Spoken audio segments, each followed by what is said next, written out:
যুক্তরাষ্ট্রের ঋণের বোঝা দিন দিন নজিরবিহীনভাবে বেড়েই চলছে।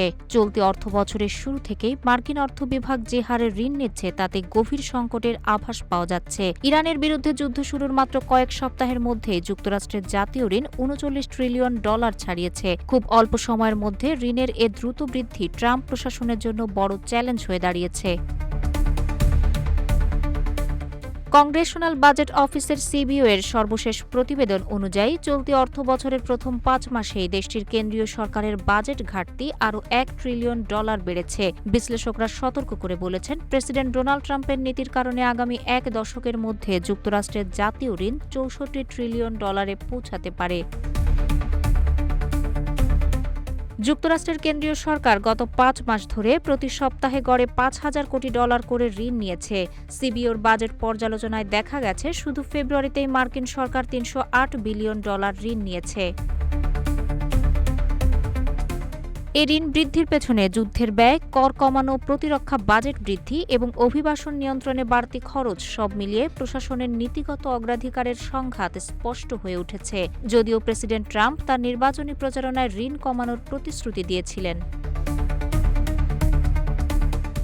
২০২৫ সালের অক্টোবর থেকে চলতি বছরের ফেব্রুয়ারি পর্যন্ত ৫ মাসের ঋণের সুদ বাবদ অর্থ বিভাগকে $৩,১০০ কোটি খরচ করতে হয়েছে। অর্থ বছরের প্রথম ৫ মাসে ঋণের সুদ মেটাতেই যুক্তরাষ্ট্রের খরচ হয়েছে $৪৩ বিলিয়ন বেশি।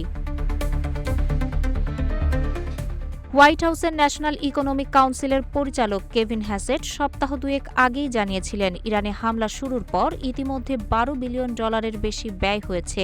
এর মধ্যেই ট্রাম্প ইরানের স্থল অভিযানের কথা বলছেন, যা দেশটিকে ব্যয়বহুল এক যুদ্ধের দিকে নিয়ে যেতে পারে।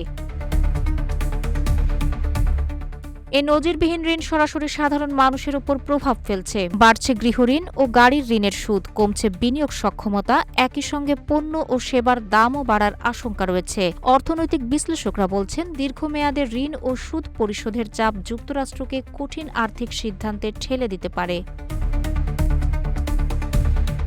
প্রকৃতপক্ষে যুক্তরাষ্ট্র সরকারের ঋণের ঘাটতি কমাতে হলে বড় ধরনের পদক্ষেপ নিতে হবে, যেমন উল্লেখযোগ্যভাবে রাজস্ব বাড়ানো, মেডিকেয়ার ও সোশ্যাল সিকিউরিটিতে ব্যয় কমানো, একই সঙ্গে প্রবৃদ্ধি বাড়ানো, যদিও তার সম্ভাবনা ক্ষীণ। সিবিওর সর্বশেষ প্রতিবেদন অনুযায়ী বর্তমানে যুক্তরাষ্ট্রের ঋণের পরিমাণ জিডিপির ১০১%, যা ২০৩৬ সালের মধ্যে বেড়ে ১২০% পৌঁছতে পারে। ফলে তা দ্বিতীয় বিশ্বযুদ্ধ পরবর্তী সর্বোচ্চ রেকর্ডকেও ছাড়িয়ে যাবে। তাহের আক্তার, রূপালী বাংলাদেশ।